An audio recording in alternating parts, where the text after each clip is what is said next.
In today's show, we're going to talk about the importance of career communication for leaders, which means not that you're going to be standing on stage and everyone's going to go, wow, look at that, you're a keynote speaker. That's a separate conversation.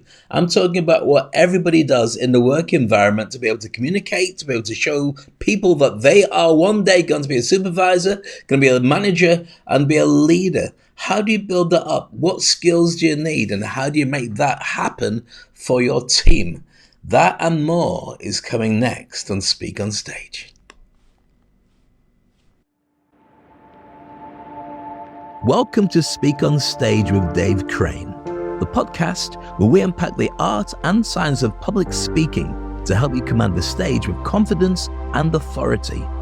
I'm your host, Dave Crane, and as a seasoned speaker, coach, and entertainer, I've had the privilege of helping thousands of individuals like you to unlock their true potential on stage all around the world. Each week, we'll bring you candid conversations with industry experts, successful speakers, and thought leaders, delving into proven strategies, practical tips, and personal anecdotes to empower you to become a captivating communicator. So whether you're a seasoned pro looking to refine your skills, or a beginner taking your first steps onto the stage, this podcast is your go-to resource for mastering the craft of public speaking. So grab your notepad, open your mind, and get ready to amplify your impact as we embark on this journey together. Welcome to Speak on Stage with Dave Crane. Together, let's jump and grow wings on the way down. So here's the thing. For many people, when you talk about public speaking, they go, oh my goodness, no, I don't want to stand on a stage with like hundreds of thousands or even like 10 people staring at me. And I had a recent podcast when I threw that out to the audience as a live session. And I said, so what you see is public speaking. And for most people, their ambition was not to be a great public speaker as in a presenter. It was actually just to be more effective within their workforce, within their day 9-to-5 job, and be able to position themselves better and one day be seen by the organization as a very effective person that they really want to do more business with. And so with that in mind, that's why I put together today's session. So it's really about how to look at career communication and what skills do you need to be positioned as a leader. And that's what we're going to be going through with today's session. Now, as you don't know, because I've not done one like this for a while, this is Speak on Stage still, and I'm still Dave Crane. But today's session is going to be slightly different because it's aimed at letting everybody else catch up. Why is that? Because they don't need to be at the top of the food chain. You just need to be seen as the best in your class, in your office, and somebody who the bosses turn around and say, you know what, that's somebody we really want to work with. And I tell you this because we're going to be running a course in that and get you certified, and that will have all the difference for the next 20, 30 years and beyond.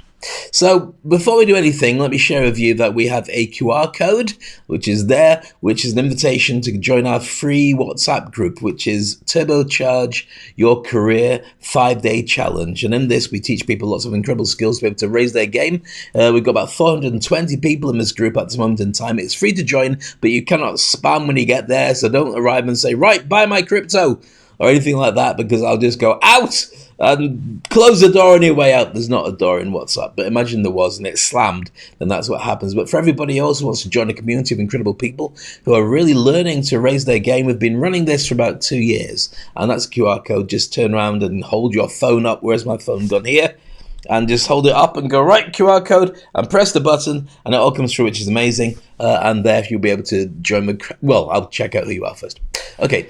So welcome to today's session. The podcast is really aimed at showing you the skills. If you're deciding about what to do with your team, or you're deciding about how to raise your game, then this will be very effective for you. I'm going to be doing sessions in the UAE, but I will be traveling to do sessions around the world, and they will be available online. And it's not just about being a great keynote speaker. It's about being able to communicate effectively in all the different things and aspects of your job. Because not everybody wants to be a public speaker. Really, Dave? Didn't you know that? No, I did know that, but I also knew that the big end of your career is going to be driven by your relationship with people. That's what's going to make the big impact. So it doesn't matter whether you're at the highest level or you're doing it in the way that you interact with people that you work with, suppliers, colleagues, bosses, staff. Communications are the key to all of this.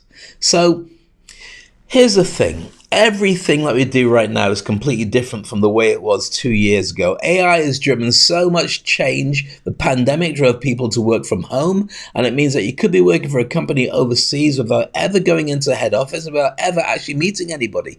There's lots of things that are very different, but you may be going in, you may be communicating, you may be sitting in an office and still having those water cooler conversations, but you want to fast track everything.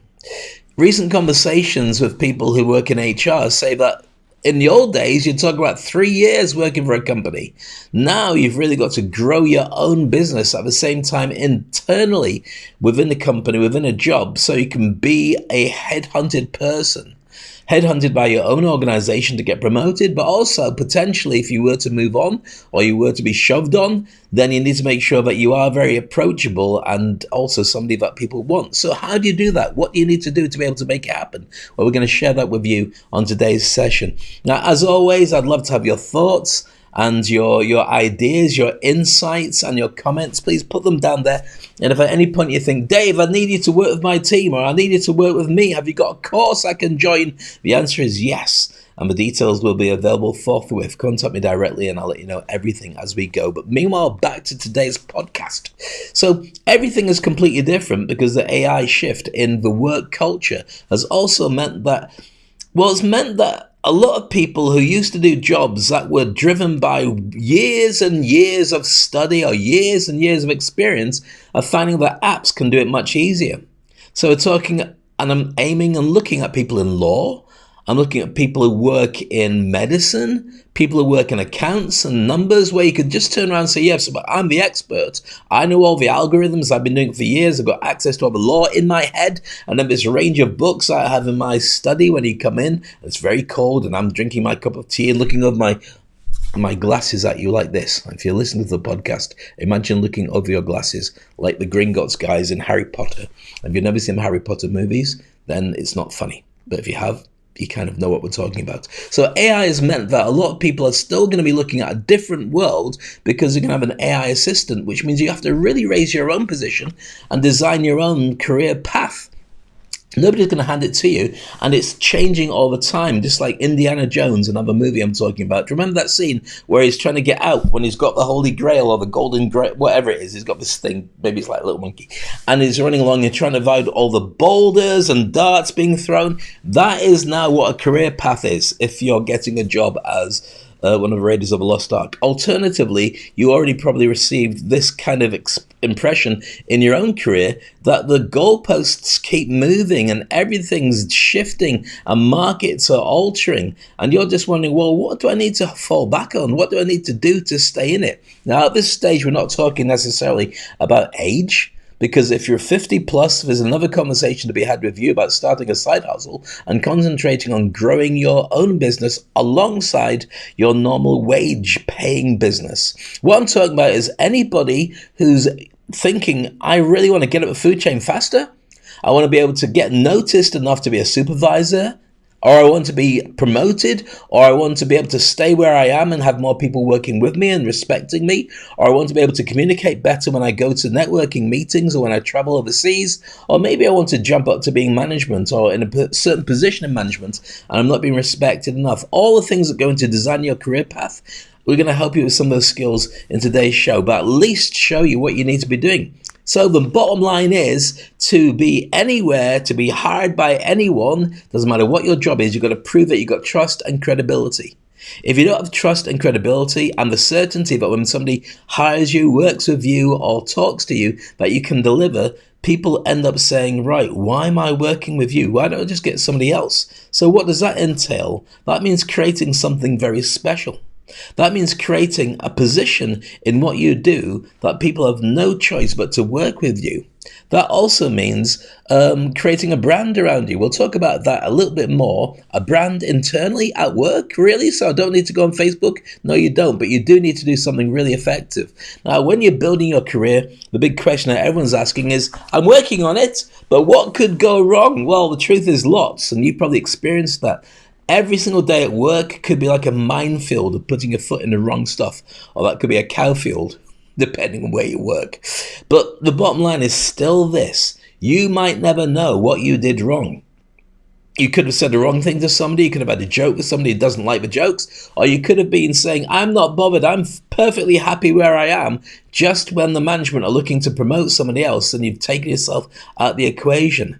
So how do you bypass that challenge? And even more, if you are working in HR and you want to create a super group of Avengers across all your different departments, but you know that they just go to work and maybe log off and go home again, you're thinking, how do I promote them when I don't even see them?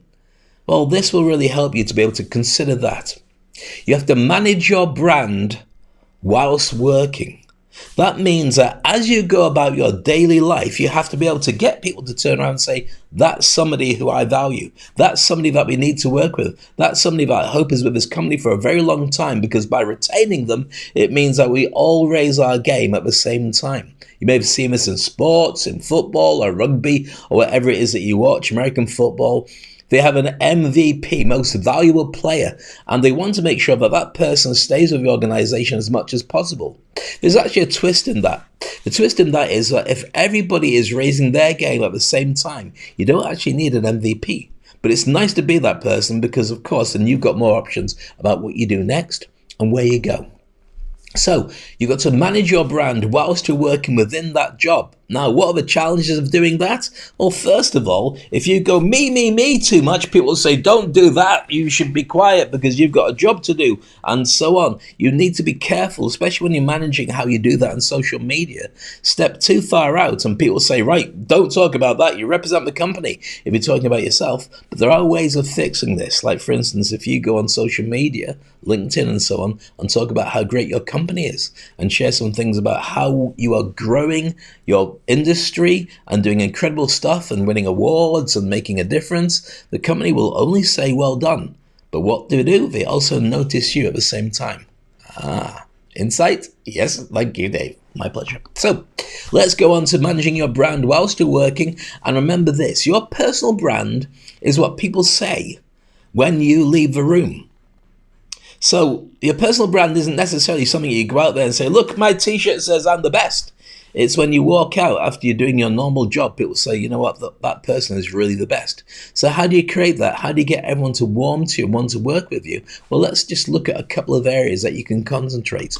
Now, you might want to make notes for this, or you might want to send me a direct message if this is gravitating to you and going, oh, I've got to have some of this, or it's resonating with you, which is the word I was looking for earlier, and you're saying, oh, I've got to have some of this. Same thing you were thinking, but you just didn't gravitate the same way. So let's look at that. Let's look at your personal brand. When you create internal branding inside an organization, then it means that the outside world may hear about you, but what it does mean is that everybody gets to value you. Now, here's the thing. If you start blowing your own trumpet too much, people turn around and go, oh, goodness me, that's too much. They're too loud, they're too full of themselves, I don't want to play with them. So how do you do it? Well, here's a little secret I'll share with you. In fact, I'll share this secret by sharing with you the formula for being paid. The formula for being paid is this: the effect of a job you do and how cheaply you can be replaced by somebody else. Only those two factors, by the way, the effect of a job you do and how cheaply you can be replaced by somebody else. So why does that have relevance for what we're talking about in an organization? Well, the most powerful person in any organization is the one who's the most flexible and gets on with the most people. Think about that. Anybody can come to you and ask you a question and you give them an answer, or the answer might not be the one that they want to hear, but it might be, you know what, I don't know the answer to that. If you talk to John in accounts, he'll be able to help you because he knows everything about it. But you are connected to everybody, which means that when you need something to be done, everybody turns around and says yes. Why? Because you've created a relationship with them. Does that make sense? That's what makes you the most powerful person, because you've created a network. And we'll be talking about networks in more depth in a moment. So let's look at that importance of creating that network. Your internal branding is that your network is your net worth. I've heard that phrase many times before. You might have as well. And it's not quite so true when it comes to monetizing, but it is definitely true when it comes to the fact if you know people, then you can create relationships with them, which will come back and pay back dividends for you later on. It could be that if you're an entrepreneur, then you're looking at, joint venture broking. That's a great opportunity. But if you just know people in every department, you say hello to people on a regular basis, then that makes you really important. Think back to a school, if you can remember that far back. Do you remember when you were in a playground and you knew everybody? And people would say, well, you never get picked on by anybody and you can sit and talk to anybody all the time. How do you do that? It's because you made the effort to go and connect and resonate with people on the stuff that they want to talk about. Is that important in work where you already know that it really is? So what proves your worth? What is it that people will say, oh, goodness me, that's the go-to person. That's a person that's going to get promoted. And one day that person might even be running this company if it can hold on to them by now, because they're going to do really well for themselves anyway. Well, there's certain tricks that go into that place. I'm going to share it with you now.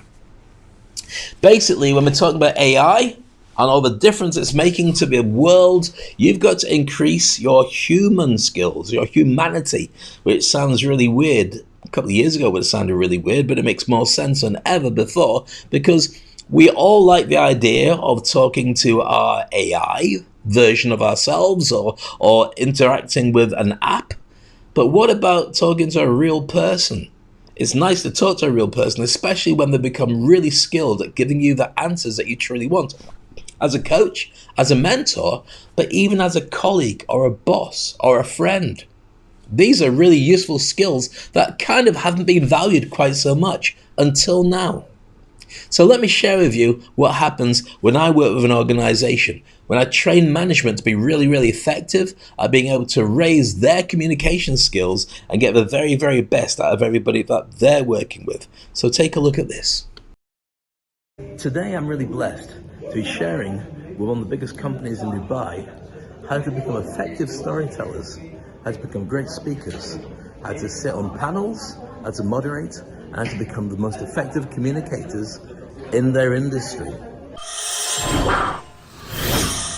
Who wants to go first? Good afternoon, everyone. Good afternoon. We decided what's good about these businesses and how do we communicate it. Oh, don't remind me, Dada. It's been a disaster, to be honest. We had a situation which I would like to share with you, a story about Mark. So we looked at what do the brands have in common that are good, okay? Well, they had very good people working for them.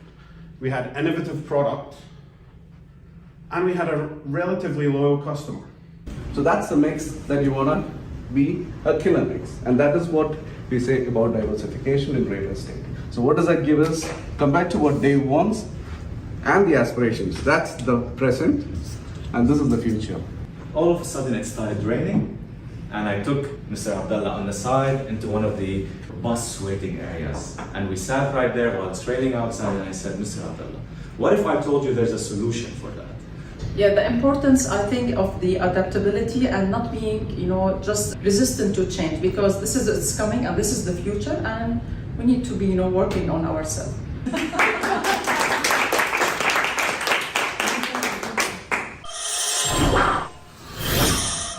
Hi, my name is Hala Kabara. I'm Head of Talent Development at AW Rustomani. My name is John Knight. I'm the Director of AW Rustomani Lifestyle. I'm Manish. I'm working as Group Head of Tax with AW Rustomani. Hey, my name is Maya. I'm the HR Business Partner working in AWR. My name's Andrew, Head of Finance for Ventures at AW Rustomani. Today, the session was very insightful, eye-opener. I think today's session was really excellent. Thank you for showing me how to incorporate storytelling into my public speaking. I would like to thank you so much, Dave, for all these insightful and super powerful advices you have given us on how to do executive public speaking. And the best takeaway was how to draw a roadmap strategy on how you tell a story.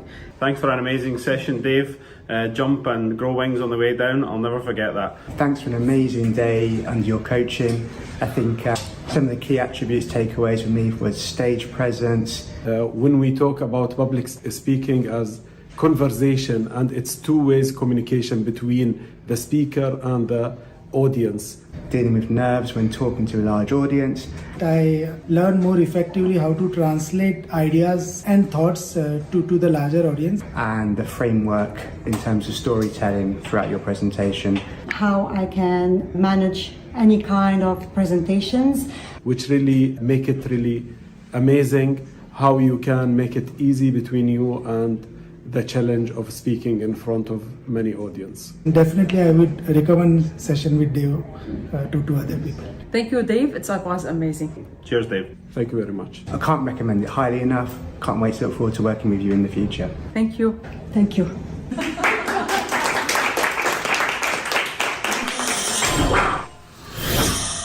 So that's nice to know. Thanks to the teams from AW Rostamani I'm working with to be able to raise their game and, of course, make every single leader a really effective leader across their industry. And if your company is thinking, well, how do we do that, Dave? What do we need to do? Obviously, let's start a conversation. But you might be thinking, well, it's not my leadership that needs to work it out. It's at whatever level we've got. We've got a sales team that needs to do it. Maybe the guys who are working in marketing need to do it. Or maybe the people who are customer facing need to be more effective. Well, let me share with you the tools and tricks that you need to consider when you're thinking about raising a game across your team. First of all, you need to talk about interpersonal communication, your ability to discuss normal conversations with impact to your staff and your team. Then we've got written communication, sending emails, sending text messages. Maybe you communicate on WhatsApp, Slack, ClickUp, or another platform. Whatever you send could be held against you, or it could be insightful, and it could be really useful for people to be able to read it the right way. So it's not just a throwaway line. What you write has power. And if you know me from my past, then I'm also a hypnotist as well as a life coach and business coach. So I know the importance of words to get right, to get the very best out of everybody. I would show you a clip, but with the time that we have for the show, let's save that for another time. But you can Google it and see the hypnosis and the impact that NLP has on your organization. Next up, we've got conflict resolution and difficult conversations. Sometimes you've got to turn around to people and say things that are really hard to take on the chin. And there are certain ways of delivering it so it becomes really effective. But also sometimes you've got to be there in the middle of two people having a huge argument or two departments that don't get on. How do you make it work so everybody not only gets on better, but you get a better result because you're now working together on the same team? That's a very important and effective part of your ability to communicate as a leader or as anybody who's on their way up in an organization. Then we're going to look at your team communication and motivation. Being a leader doesn't just mean that you've got to communicate with your team. It means they've got to communicate with each other, but you also have to make sure that they're all positive and motivated. And how often do you need to motivate them? That it's like washing or eating. You have to do it every single day, at least several times a day, to make sure that everyone stays at peak performance. If you let it lapse or you ignore it or trust it to happen for itself, then by the time that you actually realize that there is a problem, you realize that the problem's gone so far, it's been doing damage to your organization, and maybe that's only when people leave. So you have to stay on top of it, and there's a skill to be able to doing that really effective. Then you've got negotiation and influence. Whenever you talk to people internally or externally, you want to be able to make sure that they do what you want them to do. But also you need to do that with a positive, constructive way of getting that message across. So negotiations should be done in a way that everyone feels comfortable because you're on the same team effectively, or at least you should be that. But you also want to make sure that when you do want to get things across to people, you've created enough emotional points in the bag with them already that when you do have a conversation and need something, they say, yeah, no problem. You just need to ask, and I'm there for you. Crisis and change communication. When you've got a crisis that hits you or hits the organization, you've got to really step up. Maybe something's happened that's gone wrong. Maybe you've lost a major client, or maybe you need to adapt. Those things need words and planning, and you need to be able to break them out to the market and have a signature message that really affects everybody at the same time. That needs to be done right. Otherwise, it could cost you a lot of money and some team members and maybe a ton of kudos in the market. Then, as always, you've got to talk to different departments and different functions and make sure the communications work with people that are very, very different from you. Now, you may have experienced this already. Talking from a sales point of view is very different from talking from an accountant's point of view or from human resources or even R&D. Everyone has their own agenda. Everyone's got a budget that they've got to play with, and some people are more into people like HR, and the sales are into the bottom line. But how do you make sure that everybody's on the same page? How do you make sure that when you speak, everybody gets exactly what you're talking about? That's what we're talking about. It's very important to be on the same page for that. Then you've got presentation skills. Not just talking a big stage like I do, but talking to small groups, which means you've got to be able to empower everybody to feel that they're an equal part of that conversation. And sometimes when you're talking one-to-one, especially if you're a boss, it's very difficult to be able to communicate in a way that you know that it's resounding with them and you're not just talking at them. And you may be talking to a boss yourself, in which case you want to be heard and you want them to value you. You don't want their job, or maybe you do, but certainly what you want to do is get the point across in a way that they can say, yep, you've got my go ahead to do that. I've talked to many people where they say, whenever I'm trying to talk, the boss is on the phone. Well, maybe you need to get them when they're off the phone, and maybe you need to say to them, is there a better time to talk to you? There's lots of different ways of being able to create that relationship with people to make sure that you are heard and they are seeing you and they value you and you know that's truly happening. Then there's hiring and onboarding, probably the most important thing for any organization, bringing in new staff when you're expanding and making sure that they do settle in. If they don't feel that it's right, they won't stay. And if you don't get them settled in soon, then they're unproductive and they tend to create silos because they just don't feel comfortable. You want them to get straight in there and be very effective as soon as you can.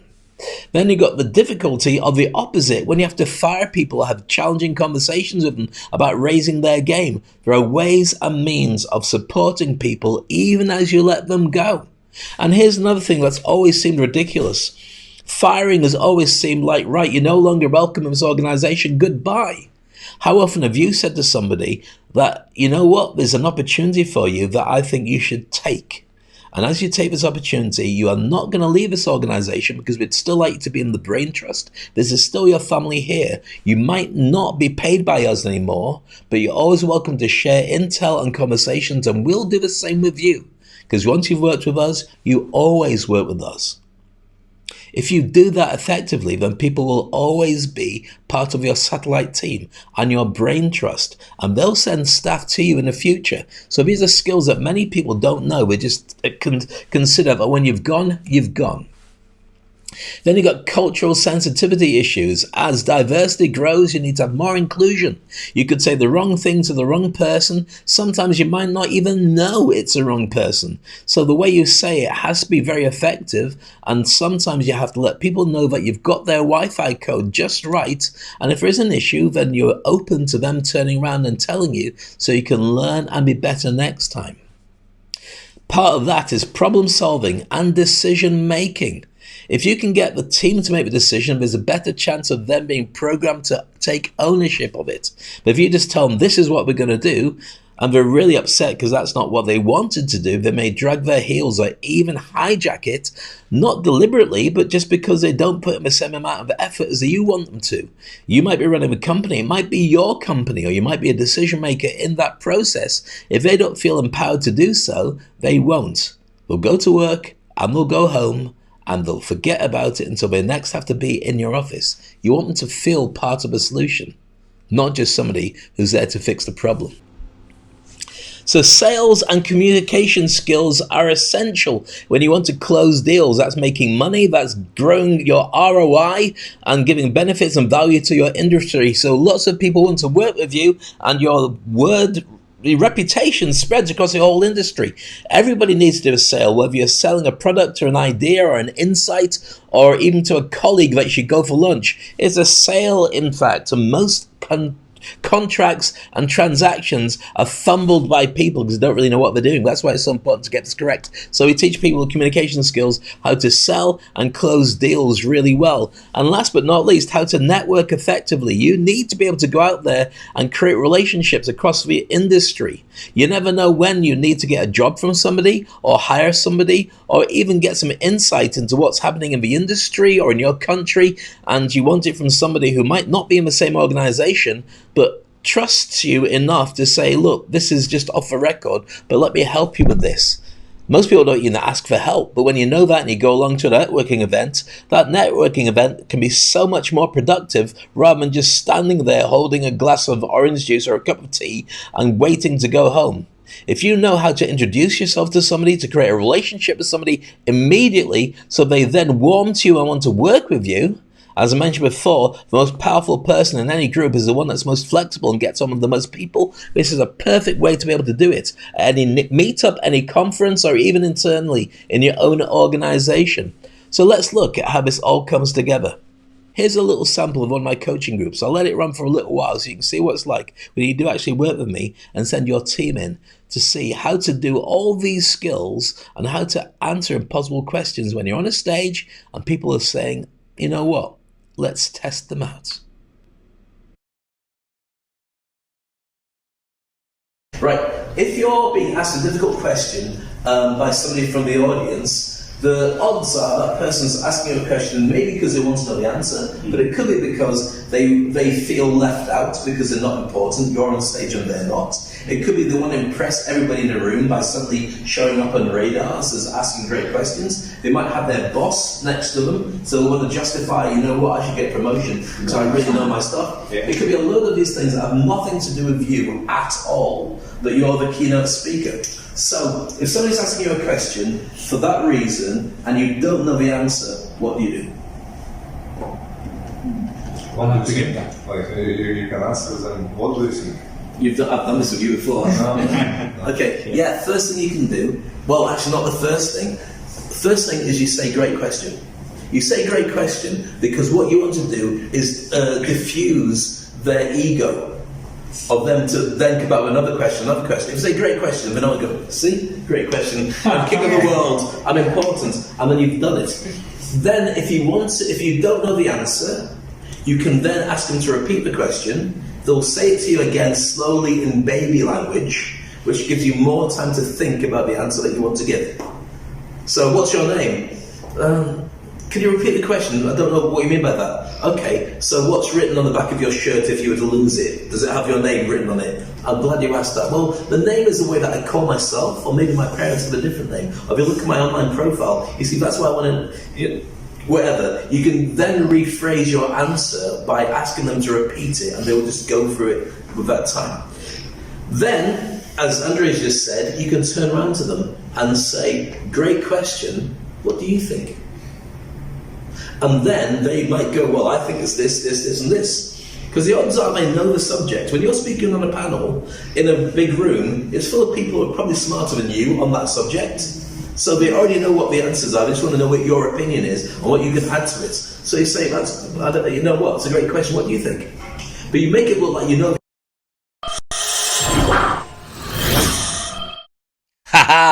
You wanted to know more, didn't you? But I wasn't going to tell you. So let's get back to it. This is what I do with groups, with management teams, with supervisors. I get everyone to a level where they turn around and they know the skill sets that they need on every single level. So what we're talking about, let me share this with you again, just in case you missed it first time round. So first of all, let's take the first one, interpersonal communication skills. Then you've got written communication. Then your ability to have conflict resolution and hold difficult conversations with people when it becomes a bit tender, but you've got to get it right. Then team communication and motivation, getting them all going. Negotiation and also the influence that you need to have. If you're wondering what all these are, by the way, just go back to the beginning of a show. I go through everything in detail, or rewind to the beginning of a podcast. Does anybody ever rewind again?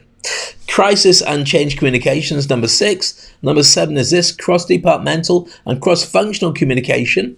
Presentation skills for a small group and one-on-ones with your colleagues or friends or even your boss. Hiring and onboarding. Firing and difficult conversations that you need to have with people about what happens next.